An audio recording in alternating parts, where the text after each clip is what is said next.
Welcome, everybody. Today we are joined by William Albrecht. I have been wanting to have this guy on my channel for so long, and scheduling has been so tricky, but we are joined today by the legendary William Albrecht from Patristic Pillars. Thank you so much for coming on, William. You're too kind, brother. Thank you so much for having me. I'm very, very thrilled to be here, thrilled and pumped to be able to talk with Let's you, my friend. go. I'm glad, man. I'm Yes, happy to be here, brother. yes. I do a lot of Protestant apologetics, and in the comments to my videos over and over again, I get, what about Orthodoxy? What Yeah, about Orthodoxy? What about Orthodoxy? And so I figured who better to bring on than somebody who is a convert from Calvinism, is that right? that's correct. And you were for a time discerning between Orthodoxy and Catholicism. So what was kind of, just walk us through maybe your journey quickly of what made Yeah, you decide Catholicism over Orthodoxy, because they both have appeal. they really do. And I like to tell people, I was stuck between a really tough rock and a hard place because it was between Catholicism and Orthodoxy. And I still am to this day, but I became very good friends with one of their top scholars. And, really went back and forth with them through my journey of deciding between Catholicism and Orthodoxy many moons back. And ultimately, it took many months, and ultimately I did choose Catholicism. But along the way, back then and now, I gained a great, deep respect for my Eastern Orthodox brothers and sisters. I did a lot of research into Orthodox theology. Indeed, I've done a number of shows with Orthodox scholars. And to this day, on my channel at Patristic Pillars, I have multiple Orthodox scholars that are contributors. So debated with many of them, talked with many of them, remain good friends with many of them. And ultimately, I did choose Catholicism. What was the main driving force for back then? Because I was relatively new to this. Back then, it was the papacy. That was the main Mm. thing that made me become Catholic over Orthodoxy back then. Today, of course, there are a number of issues that I would say, well, Cameron, love my Orthodox brothers and sisters, but I have problems with multiple other things within the realm of Orthodoxy. But I know that we're living in a time, Cameron, that is very different from 20 years back or over 20 years back, where a lot of people today in the online world are seeing more and more appeal for Orthodoxy, Yeah. appeal to choosing Eastern Orthodoxy. So I think it's a great time to be able to talk about these issues. Yeah. Orthodoxy they definitely got the aesthetic right. And I think that's appealing to a lot of young men. They see these beautiful churches, they see these priests who obviously take what they're doing very seriously. They're Oh set yeah, apart from the world. That draws a lot of people in. But could you yeah, just talk a little bit? I want to hit on the papacy first. I think that's yeah, probably the main issue I mean, it's probably the issue between yeah, Catholicism and every other religion on the planet is the yeah, papacy. And a lot of people have a lot of misconceptions about that. But can you just walk us through, maybe even from your own story, just what made yeah. you think that the papacy was credible over the Orthodox view of ecclesiology?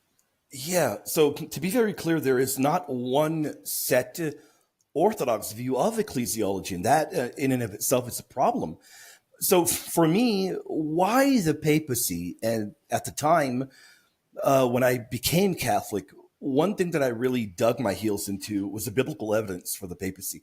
By and large, the biblical evidence was enormous for me because I was coming out of Protestantism, which focused on Bible alone. So I spent a lot of time on the biblical role of Saint Peter. So that in and of itself was incredibly important. You need to have a pope. You need to have the Bishop of Rome. You need to have that office, which was divinely instituted by our Lord, present. And noticing that within the world of Eastern Orthodoxy, that was lacking. To me, number one was a problem. But then the other issue was looking in the early church. At the end of the day, Cameron, we can come to the table and we can dialogue about the fathers all morning and all night. Okay, well, what does St. Jerome mean here? What does St. John Chrysostomos mean here? What do the fathers mean here? You interpret them one way, I'm interpreting them another. Even though I think that the fathers are very clear on the importance of the papacy, papal primacy, when I say papal primacy, I mean papal supremacy. They go hand in hand. For me, the one area where you simply cannot get around are the ecumenical councils. And here's Mm, the issue. These are councils where we were united, East and West. United East and West, and the papal claims being made at these councils are claims that our Orthodox brothers and sisters have a lot of trouble getting around, to the point where Ephesus, Chalcedon, and Constantinople, Third Constantinople, Second Nicaea, and I can go on and on. Are councils where we are united, East and West, and the claims being made about the office of the papacy, the perpetuity of the office, the unstained kind of office that will continue in perpetuity, are powerful claims that fit within Catholicism today, because we believe in papal infallibility. The claims line up with papal infallibility, and the East at one point agreed with all of these statements. Today, they do not.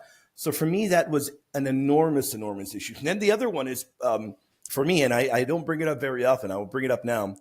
Pope St. Clement of Rome is writing in the 1st century or early 2nd, depending how you want to date him. I think scholarship is clearly moving more and more towards the late 1st century.